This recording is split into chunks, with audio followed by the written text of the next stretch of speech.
Fruit and vegetables are fairly ordinary everyday objects, but they can still make fantastic still life subjects for your photography. And in this video, I'm going to show you some different approaches to really celebrate the way they look.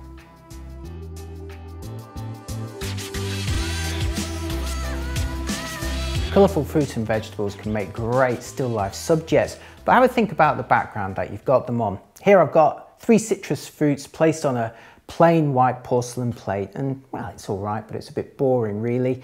I want to put them against a background that gives them much greater contrast, both in colour and texture. And I find to really bring out these bright colours, a darker background can look really nice.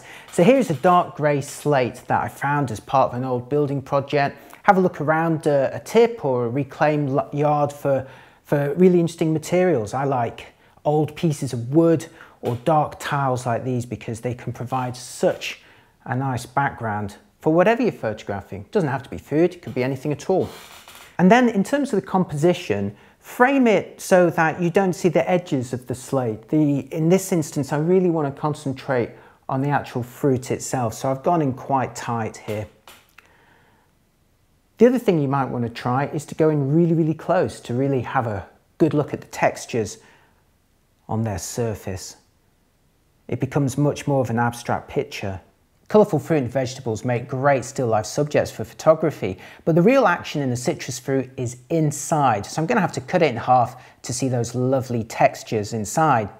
The only thing is that they will only glisten and shine for so long. You only have a few minutes before they look a little bit dull, so make sure you've got your background, your lighting and your camera ready. I've got my phone ready to take the picture, so all I need to do is cut it in half with this knife, and you can see that it looks great straight away, but again, in a few minutes time, it's not going to be as shiny or attractive.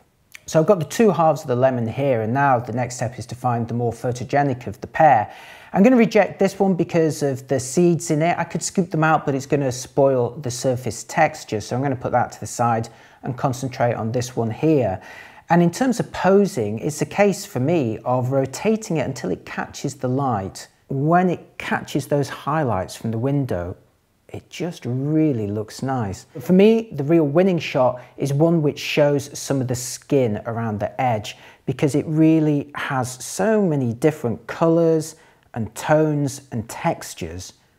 And this for me is what makes a photograph interesting, particularly a macro photograph, a close-up photo. Because a lemon is a fairly common, ordinary object, but when you cut it in half and you can see all those glistening textures and you can see the skin and the pith and the juice, it just looks really, really nice, especially against the dark grey background of the slate.